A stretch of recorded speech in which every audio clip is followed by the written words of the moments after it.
8 myths जो बहुत commonly पूछे जाते हैं गायनेकोमेस्टिया सर्जरी से पहले बाय आवर पेशेंट्स।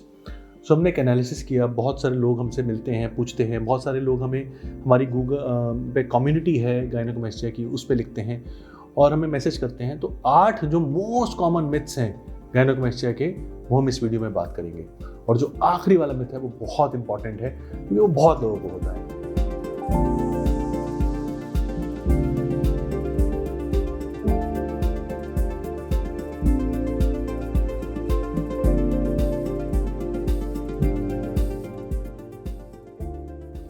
हाय, मैं डॉक्टर गुप्ता हूँ। मैं एक बोर्ड सर्टिफाइड प्लास्टिक सर्जन हूँ, दिल्ली में काम करता हूँ। बॉडी कंटूरिंग और ब्रेस्ट सर्जरीज में हमारा बहुत ज़्यादा स्पेशलिटी है। सो पहला मिथ गायनेकोमेस्टिया के पेशेंट्स को जो होता है कि ये जो बीमारी है, ये जो प्रॉब्लम है, जो ब्रेस्ट टिश्यू बन गया है छाती में, ये हमारा मेडिसिन या इंजेक्शन से ठीक हो जाएगा। So let me assure you कि ये नहीं होगा, क्योंकि अगर आपका ब्रेस्ट टिश्यू बन गया है, जो बनता है आपकी एडोलेसेंट में, अगर एडोलेसेंट हाइपरट्रॉफी ऑफ ब्रेस्ट हुई है हार्मोन चेंज के द्वारा या स्टेरॉइड अब्यूज़ करके, अगर आपने बहुत ज़्यादा एंड्रोजन या ईस्ट्रोजन एनाबॉलिक स्टेरॉइड लिए हैं और आपकी बॉडी ने उसको एक ईस्ट्रोजन में मेटाबोलाइज कर दिया है और आपको गायनेकोमेस्टिया बन गया है, सो टिश्यू बन गया है। किसी भी कारणवश अगर गायनेकोमेस्टिया का टिश्यू बन गया है, वो आपका मेडिसिन या इंजेक्शन से ठीक नहीं हो सकता। दूसरा कॉमन मिथ कि मैं इसको एक्सरसाइज से ही ठीक कर लूँगा या मेरा एक्सरसाइज से ही गायनेकोमेस्टिया खत्म हो जाएगा। So let me assure you कि नहीं हो सकता। हाँ, अगर आपका सूडो गायनेकोमेस्टिया है या फैट कंपोनेंट ज़्यादा है तो वो तो आपका एक्सरसाइज से कम हो सकता है, लेकिन अगर ग्लैंड है, बिकॉज जैसे मैंने आपको बताया कि अगर एक ब्रेस्ट टिश्यू बन गया है तो सर्जरी के बिना नहीं जा सकता, उसको हमें ठीक ही करना पड़ेगा सर्जरी से। तीसरा कॉमन मिथ है कि दोबारा हो जाएगा। So let me assure you, ये भी नहीं हो सकता। ये कि परमानेंट क्योर होता है बाय सर्जरी।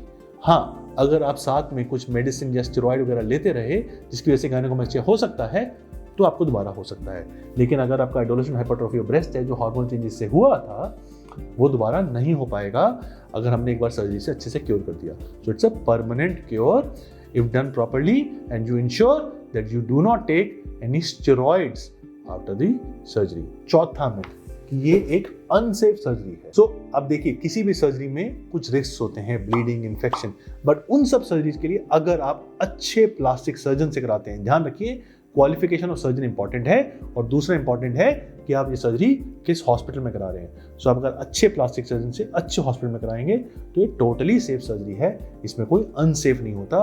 ये बहुत ही इंपॉर्टेंट मिथ है। बहुत से लोग सोचते हैं कि हाई सर्जरी है, कुछ घबराहट की बात है, कुछ गड़बड़ हो जाएगा। नहीं, ऐसा नहीं होता। पांचवा मिथ होता है एनेस्थीसिया से रिलेटेड। बहुत से लोग सोचते हैं कि जनरल एनेस्थीसिया रिस्की है या लोकल एनेस्थीसिया में कराएं, उसमें पता नहीं चलेगा क्या होगा, दर्द होगा नहीं होगा। तो ये समझिए, चाहे जीए में कराएं चाहे लोकल एनेस्थीसिया में कराएं, जो भी अगर सर्जन ये सर्जरी रेगुलरली करता है उसको ट्रिक्स आती हैं कि किस तरह से सर्जरी आपको बिना पेन के किया जाए कि आप कंफर्टेबल रहें और सेफ रहें। हम ये सर्जरी बहुत लोकल एनेस्थीसिया में या जीए में करते हैं। हमारे पेशेंट्स हमारे एक्सपीरियंस में जीए ज़्यादा प्रेफर करते हैं क्योंकि लोकल एनेस्थीसिया में थोड़ा सा वो एप्रीहेंसिव रहते हैं, ओटी का एनवायरनमेंट से कंफर्टेबल नहीं फील करते। बट जो भी तरीके से हम करते हैं वो एक सेफ सर्जरी है, इसमें बारे में आप चिंता ना। अगला एक मिथ है कि ये बहुत ही कॉस्टली सर्जरी होती है या ये तो बहुत ही सस्ती सर्जरी होती है, किसी से भी करा लो। सो ना तो ये बहुत एक्सपेंसिव सर्जरी है, ना ये बहुत ही सस्ती सर्जरी की तरह से आपको लेना चाहिए कि आप किसी से भी करा लो। आप एक क्वालिफाइड प्लास्टिक सर्जन एक अच्छे सेंटर में कराएंगे तो एक रीजनेबल कॉस्ट आएगा, बहुत एक्सपेंसिव नहीं होती। मॉडर्न टेक्निक्स इस तरह से इवॉल्व हो गई हैं कि वो अच्छी टेक्निक्स, अच्छी आधुनिकता वाली टेक्निक्स भी इस तरह से कर दी जाती हैं कि वो एक अफोर्डेबल बजट में हो जाता है। और हालांकि आजकल बहुत सी ऐसी कंपनीज हैं जो कॉस्मेटिक सर्जरीज के लिए लोन भी देती हैं 0% पे, तो आप वो भी करा सकते हैं। तो ये बहुत एक्सपेंसिव नहीं होती। हाँ, beware of very cheap surgeries, because जब बहुत सस्ता करते हैं, चीप करते हैं, तो कुछ ना कुछ कॉस्ट कटिंग होता है, तो उससे आप ध्यान रखिएगा। अगला मिथ है कि रिकवरी बहुत ज़्यादा रहेगी, हमें कुछ बहुत दिनों तक तनाव महसूस होगा, हम अपना नॉर्मल काम नहीं कर पाएंगे।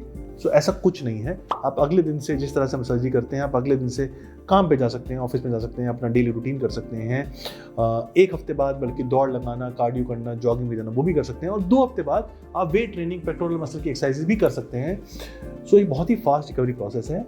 ये बहुत मतलब पेशेंट्स कंफर्टेबल रहते हैं, इसमें कोई दिक्कत नहीं होती। और आखिरी 8वीं मिथ जो बहुत कॉमन है कि जब हम सर्जरी करा लेंगे तो मेरे साथ में मेरे पार्टनर को, दोस्तों को, जब हम स्विमिंग पे बीच हॉल्ट पे जाएंगे तो पता चल जाएगा कि मैंने सर्जरी कराई है, क्योंकि बहुत से लोग चेस्ट के सामने स्कार देते हैं, एरियोला के सामने स्कार देते हैं। सो अगर आप हमारी टेक्निक, हमारी यूनिक टेक्निक जो डिस्क्राइब्ड है, पब्लिश भी होने वाली है, इस तरह से सर्जरी करते हैं हम कि सामने कोई स्कार नहीं आता, ग्रेड 1, 2, 3A तक साइड में कट देते हैं 3 से 4 मिलीमीटर का, और उसी से पूरी सर्जरी करते हैं by tools, microwave and laser. तो वो जो 4 मिलीमीटर का स्कार है 7-8 महीने में ऐसा हील हो जाता है कि पता नहीं चलता और बहुत हल्का पता चलता है, और जो होता भी है वो हाथ के नीचे छुपा रहता है। तो आप सोचिए, आप स्विमिंग पे बीच हॉल्ट पे जाएंगे तो किसी को पता ही नहीं चल पाएगा कि कभी कोई सर्जरी कराई है। ये मेरा एक अटेम्प्ट था जो मोस्ट कॉमन मिथ्स हमसे पेशेंट पूछते हैं, 8 मोस्ट कॉमन मिथ्स गायनेकोमास्टिया के रिलेटेड, मैं सबको एक से एक करके सारा कुछ क्लियर कर दूं आपको, और आपको बता पाऊँ कि व्हाट इज़ राइट साइंटिफिकली। अगर आपको कोई भी डाउट्स हैं, कुछ भी क्वेश्चन है, आप हमसे, हमारी टीम से कनेक्ट कर सकते हैं। We are always there to guide you scientifically. Take care, bye bye.